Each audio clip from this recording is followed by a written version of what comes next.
Hello everyone and welcome back to my channel. My name is Caitlin from GloryPhotos.com and I am back with another episode of Color Theories, which is a collab with Crafty Ways here on YouTube and myself.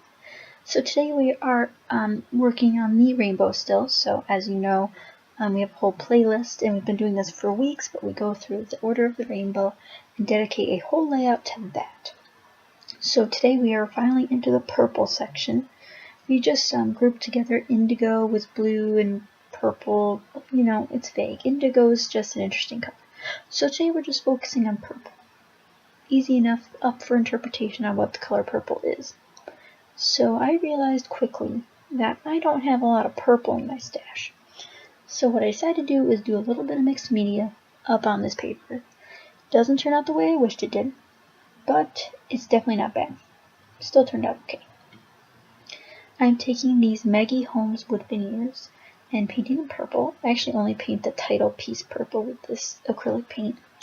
An easy way to transform wood veneers is easily with acrylic paint, and since I have so many of them, this was the easiest way to do so. Now I'm going to wait. I'm currently waiting for my gesso to dry because it's just clear gesso on my white cardstock, so the water here doesn't seep into the paper and make it very weak. But later you'll see that I did a very poor job applying the gesso and my paper takes forever to dry and it's very flimsy in the end. So I'm just going to do some cleanup here. So once I had all of that cleaned up using my baby wipes, I decided it wasn't the right shade of purple. So now I'm going to add a lot more purple and a lot more water to my paper. I really wanted it to be a light, like beautiful watercolor background, but instead it's very harsh and very defined shapes, which I really didn't want. And then I ended up getting a lot of cat hair stuck in this. Don't know how that happened. So essentially I keep adding all of this color because I wanted it to really fill in the edges. So I'm doing it in a multitude of ways. Some I'm just adding water to the paper and then blotting in some color to let it spread on its own like I'm doing now. Or I just simply paint on the color just to add a darker spot. Or I do the packaging technique like I was showing you already. And the only reason this is sped up so much is because I have a lot of content to show you in this video. There's a lot of different techniques I use. Right now I'm just dabbing off some of the excess water. And at this point my paper is so very, very saturated with water. I did put gesso on it, but it's still having a hard time drying, so I'm going to grab my heat gun and heat all that up. Once it's finally dry, I'm air quoting even though you can't see it, I decided to move on to my next mixed media piece. I have this stencil from the Trading Co., which can be found at wildwhisper.com if you want to check those out. I decided to use this little splotchy, it's like a polka dot, but they overlap, so it's almost like a splatter. So our effect stencil, which you'll see me use in a second here, with some Heidi Swapp Gold Metallic modeling paste. I love using modeling paste on layouts. It's just one of those things that I really like. I'm also using this piece of light purple pattern paper from K & Company to matte my photo. That's the only purple paper I use on this layout. The rest of the stuff I created or made to be purple. Actually, if you already saw the blog post, or if you're on my blog right now, hello, thanks for stopping by. I have lots of pictures of this, and you'll see how much washi tape I use on this layout. It's one of those ones that I used so much washi tape. So for my stenciling, I always do this. I put the stencil down, I put some modeling paste on it, and I'm like, oh, that looks great, perfect. And then I clean everything up, and then I go to see if my photo fits nicely between the modeling paste items. And then it never does. So I cover up a lot of this modeling paste in the end. It kind of upsets me because I think it looks very beautiful on this layout, so that's okay. I mean, you can see all the sections, so it's no big deal. I'd also like to apologize for the lighting. There's a lot of shadows in here. It doesn't hinder it too much, but it's very yellow. You can kind of see the casting of the yellow lamp, but I really need to buy some studio lights or some hot lights or something, because this is ridiculous. And mind you, I filmed this before it was dark out. It was just so bad because it's so rainy here.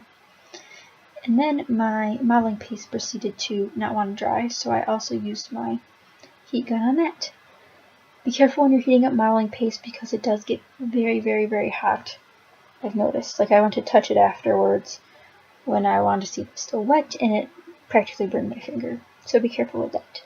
Now I have these really, really old American Crafts rub-ons, and I pull out this little, I don't know what you'd call it. It's a cluster of little bright, like firework almost shapes. They're like flowers. I don't know what you'd call them. And I decided to use this on the background as well. It's just some subtle texture, and these rub-ons are old, and I'm used to using them. I bought these at like Big Lots when I was still in middle school, probably. So that's that was a while ago, but they were only like $1, so I had to buy them. Anyway, I'm just rubbing those on. I'm really trying to challenge myself to use up some of this older stuff. Like the newest thing on this layout that I used is probably the Maggie Holmes wood veneer I have out here. And I got those in a rack a couple months ago. So that's probably the newest item I've used on here. The watercolors aren't too new. I've had those for a while. But, you know, just using what you got. I'm also going to be using some Wild Whisper sequins and some gold sequins, which are just from my stash. I finally found them. They're these beautiful purple color, and I really, really like how it came with stars in the package. And although I'm not using the stars on this layout, I can't wait to use them on a later shaker card because I love using purple on cards. It's just not my favorite thing to scrapbook with, especially when it's the primary thing. So you can't really tell how much texture is in the background here over the watercolored piece, but there is a lot. I really like looking at it up close because you can really tell. Right there I just stuck down a piece of gold foiled like vine patterned purple washi tape from Freckled Fawn. And now I'm pulling out some wood veneer pieces to use to match my bow and my title piece. So now I decided I'm going to start gluing things. No, I'm not. Okay. I'm going to go through my washi tape box and pick out some other purple washi tapes. I use this striped one, which is from Michaels, just under my doily piece here as a little layer. And then I also pull out my Target washi tape, which is a gold diagonal stripe. So I had a lot of purple washi tape, I realized, and I know that because I bought one set from Michaels at one point where they were basically all purple or blue washi tape, so that's definitely where all those came from. But I decided to add this. It's not really a gold washi tape, it's almost like a platinum gold. It's not a super strong gold, but it's definitely gold. It's just an interesting sort of shade.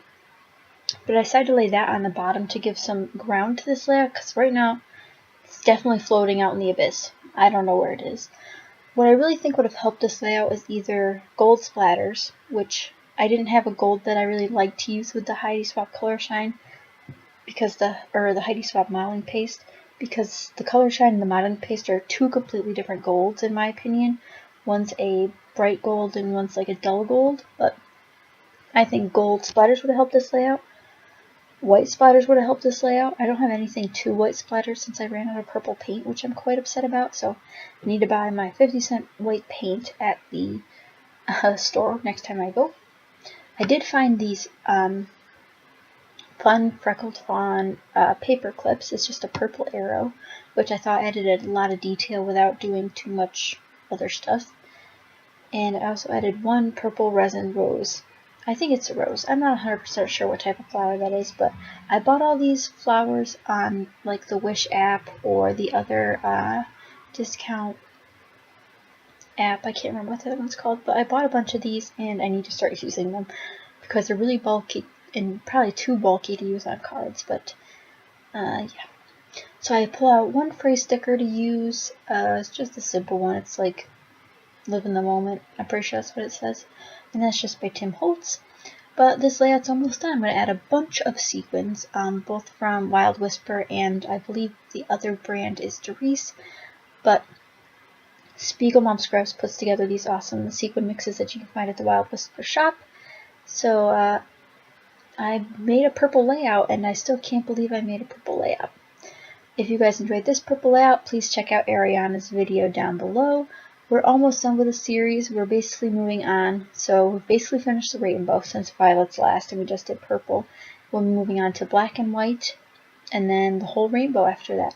So again, I hope you guys enjoyed. Be sure to subscribe, and I'll catch you guys next time. Thanks for watching. Bye.